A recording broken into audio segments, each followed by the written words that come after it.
আমি যে কোকাকোলাটা আমি হাতে নিয়ে পান করছি, সেই একই টাইমে কিন্তু তারা সেখানে প্রত্যক্ষ যুদ্ধে আমার ভাইদের মারার জন্য, তাদের উপর আক্রমণ করার জন্য এখান থেকে একটা সহযোগিতা তারা নিচ্ছে।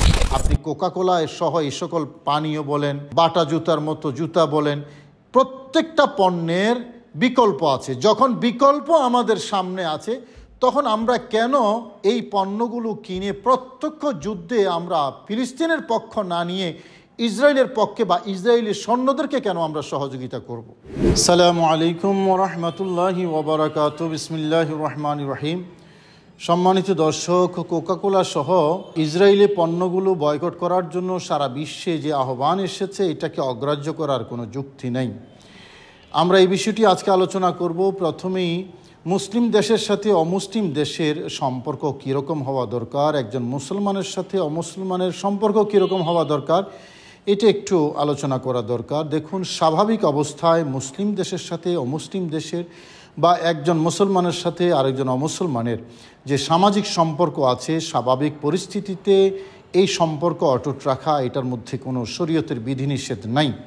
কিন্তু কোনো মুসলিম রাষ্ট্রের উপর যদি অমুসলিম রাষ্ট্র আক্রমণ করে এবং প্রত্যক্ষ আক্রমণে মুসলমানদের জান মাল, বাড়ি ঘর দুয়ার এগুলোর ক্ষয়ক্ষতি সাধন করে, সেক্ষেত্রে ইসলামী শরীয়তের বিধান কিন্তু আলাদা। যেমন ইসরায়েল, আপনারা জানেন, ফিলিস্তিনের উপরে দিনের পর দিন এই যে নৃশংস হামলা এবং হত্যাযজ্ঞ চালিয়ে যাচ্ছে, এ সকল ক্ষেত্রে আমাদের করণীয় কী?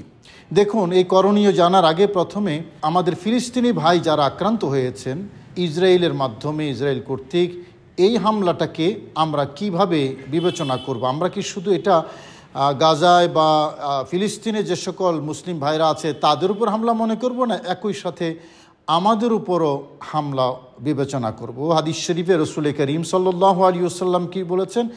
আল মুমিনু লিল মুমিনি কাল বুনিয়ান ইয়াশুদ্দু বা'দুহু বা'দা। অর্থাৎ একজন মুসলমান আরেকজন মুসলমানের জন্য একটা ঘরের মতো, যে ঘরের এক অংশ আরেক অংশকে শক্তিশালী করে। আরেকটি হাদিসে রাসূল করিম সাল্লাল্লাহু আলাইহি ওয়াসাল্লাম ইরশাদ করেছেন যে মাসালুল মুমিনিনা ফি তাওয়াদ্দুহিম ওয়া তারাহুমিহিম ওয়া তাআতুফিহিম কামাসালিল জাসাদি জাশতাকা মিনহু উদবুন তাদাআ লাহু সাইরুল জাসাদ বিল সাহরি ওয়াল হুমা। অর্থাৎ মুমিন ইমানদার সে যেখানেই থাকুক, তারা পারস্পরিক ভালোবাসা, মহব্বত, ভ্রাতৃত্ববোধে একজন আরেকজনের সহযোগিতার ক্ষেত্রে একটা দেহের মতো। ওই একটা দেহের কোনো একটা অঙ্গ যদি অসুস্থ হয়, তাহলে সে অসুস্থতা ওই অঙ্গের মধ্যে সীমাবদ্ধ না থেকে সারা শরীরে ছড়িয়ে যায়। অনুরূপভাবে মুসলিম ইমানদার পৃথিবীর কোথাও যদি প্রত্যক্ষভাবে কোথাও আক্রান্ত হয়, তাহলে সেটা শুধু সেখানে তারা আক্রান্ত হয়েছেন, যন্ত্রণা শুধু তাদের, ইস্যু এবং সমস্যা শুধু তাদের, এটা বিবেচনা করা যাবে না, বরং এটা সমগ্র মুসলিম মিল্লাতের জন্য এটা হেডেক এবং আক্রমণ, এটাই বিবেচনা করতে হবে। এই যখন অবস্থা, তখন একজন মুসলিম হিসাবে, একজন ইমানদার হিসাবে আমাদেরও কিন্তু গাজার মুসলিম এবং ফিলিস্তিনি মুসলমানদের জন্য কিছু করণীয় আছে। সেই করণীয়টা আমাদের তো প্রয়োজন হলো প্রত্যক্ষভাবে তাদের পক্ষ নিয়ে তাদের সাথে সেই বিধর্মীদের বিরুদ্ধে লড়ে যাওয়া। কিন্তু বৈশ্বিক বিভিন্ন কারণে যেহেতু এটা সম্ভব হচ্ছে না, তখন আমাদের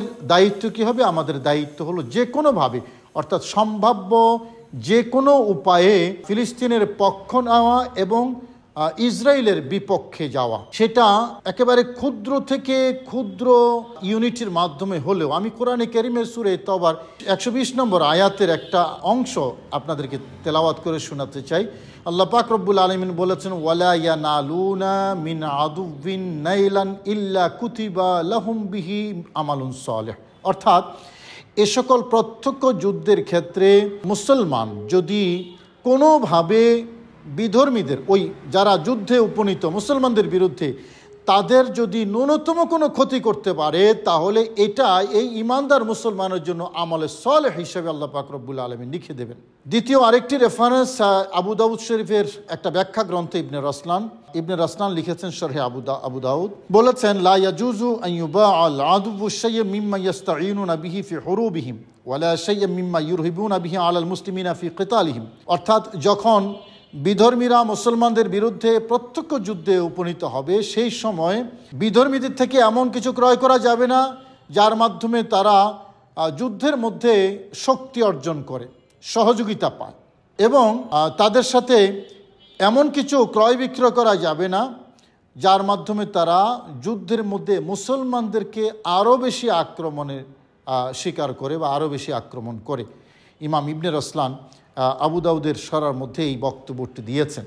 এখন শুধু দর্শক, একটা হলো কোরআনে কারীমের সূরা তাওবার 120 নম্বর আয়াত, আরেকটা আবু দাউদ শরীফের সরা ইবনে রসলানের সরা থেকে আমরা যে বিষয়টি বুঝলাম যে প্রত্যক্ষ যুদ্ধ যখন আমাদের পক্ষে সম্ভব হচ্ছে না বৈশ্বিক বিভিন্ন কারণে, ভৌগোলিক কারণে, তখন আমরা একেবারে ক্ষুদ্র থেকে ক্ষুদ্র যতটুকু করতে পারি। দেখুন, কোকাকোলা সহ প্রচুর পণ্য কিন্তু আমাদের দেশে দেদারসে তারা বিক্রি করছে। সেই পণ্যগুলো যদি আমরা বয়কট করি তাহলে এই কোম্পানিটা মার খাবে। এবং আরেকটা তথ্য আপনাদেরকে দেই, এই কোম্পানিগুলো কিন্তু তাদের ব্যবসার লভ্যাংশের একটা অংশ ওই ইসরায়েলি সৈন্য যারা মুসলমানদের উপর আক্রমণ চালাচ্ছে তাদের যুদ্ধের সহযোগিতা স্বরূপ তারা সেখানে ডোনেশন হিসেবে দেয় এই কোম্পানিগুলো।